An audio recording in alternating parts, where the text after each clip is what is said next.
Hello, I'm Frank Hanaway, and welcome to Big Journey, Small Steps. Last Saturday, I went to LGBTQ plus Pride in St. Petersburg, Florida, not Russia. I doubt they have gay pride in Russia. And a friend and I went together, my friend Max, who's young and who had not been to a pride before. And we were very struck, both of us, by something that happened. At the beginning of the parade, they had volunteers carrying signs, fairly large signs, and each sign had the name of one of the people who lost their lives in Pulse nightclub in Orlando a week and a half ago. And I thought, oh, it's beautiful that they're memorializing them, and we expected that something would be done. And I kind of wondered how you'd do it. The parade route was long, and, I just wasn't sure how it would all play out. But what I wasn't expecting, so they had these signs. On each sign was the name of one of the victims, and one person, sometimes two people carrying them, but they walked separated by 8 or 10 feet. It went on and on. And it was such a poignant reminder of how many lives, 49 lives, are. So, people my age, and I'm just going to say gay community because it makes it easier, but what I mean is LGBTQ+, but that's too hard to say. So I will say in the gay community, because certainly I'm a member of the gay community. We've seen this for years, not this magnitude. We haven't ever seen in this country, God knows what's gone on in some other third world countries in the world, but we certainly haven't seen it here. And but we have had assassinations and murders. And so, as a white middle-class liberal, I'm going to give somebody a boot up here by saying, yes, this was an act that was committed by a radical Muslim. But 99, probably 0.99% of the hate crimes that are committed in the United States are committed by ordinary American non-Muslims.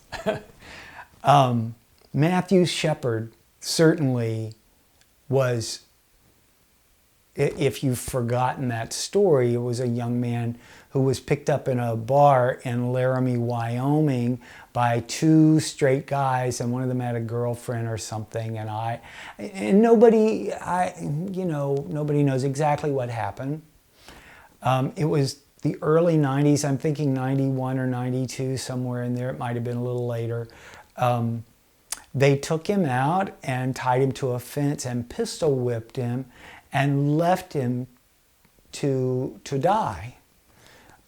He was found and taken to the hospital, but he didn't survive. And as I recall, the jury was instructed that the straight boys were so enraged by Matthew's homosexuality that it was understandable that they should kill him. I hope we've come further than that now, but that's not that long ago. So we've had this kind of thing. We saw when we had somebody who was out there moving in front for us, Harvey Milk, they mowed him down. So, and we've felt prejudice, and we've been the victims of hate crimes, or we've been the victims of of subtle prejudice. That's the kind that hurts the worst. I'll tell you a story. I had a dear friend when I lived in Atlanta many, many, many years ago, and I can tell this, she's passed away, but and she said to me, oh, you know, we're having some friends over Friday night, and we would invite you and Carl, but they're all married couples with kids, and we didn't think you'd have anything in common with them. Like we were from another planet. I just went home and lost it over that, because you can't even explain that kind of thing to people. Or when my mother said to me one time, so-and-so thought their daughter was a lesbian, but it's okay, she's all right. That's my mother, who gives voice to support, who gave voice to support. And I don't know that people can be expected to understand what that feels like your sexuality is a disease, you know, but it's okay because that other person didn't get it. You're handling it okay.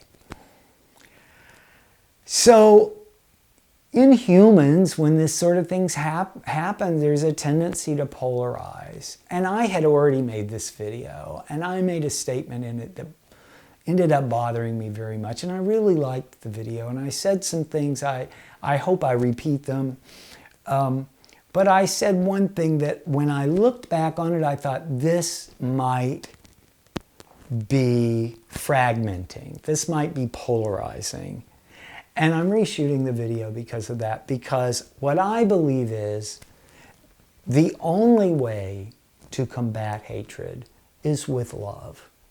The Buddha says hatred can never overcome hatred. Love alone can. What's interesting to me about that is that's exactly the opposite. Like when they're the bad guys, we're going to be badder than the bad guys and we're going to take them out. But, you know, love is something that you have to work on. You have to work on. What's the name of that Westmoreland Baptist Church that they sent people to the funerals in Orlando to protest? You know, it's hard not to polarize against them. By the way, some people had a very good solution to that. They had suits that looked like angels, and when they held their arms out, there were big pieces of fabric, and they made a big wall, so the funerals weren't disturbed. I'm okay with people having opposing viewpoints to mine, but I'm not okay with hatred. And what I wanted to tell you is, if you're a straight person with LGBTQ plus friends, they need to hear from you that you support them. This thing of just not saying stuff, which is the way we've handled homosexuality for years, it's not working anymore. I don't need that, by the way. Please, you don't feel the need. I'm fine. But I look at all these young people. I thought some of those people in Orlando, that's how their parents found out they were gay, because they were too scared to tell their parents. It was a Latino night. Almost everybody there was Latino. And in that community, it's not often easy. That was where they felt safe, was at that club. And then the mom gets a phone call. Come on. So our country has always pointed to equality as a beacon of what we believe in. But we've had a hell of a lot of trouble implementing it. And if you're a person that supports equality for everybody, even the people that give you the creeps, if you're that person, let your gay, lesbian, transgender, bisexual, queer, or plus friend know that. It's scary. Thank you for taking time to listen to me. I love you all very much. And from the bottom of my heart, I wish you peace and joy.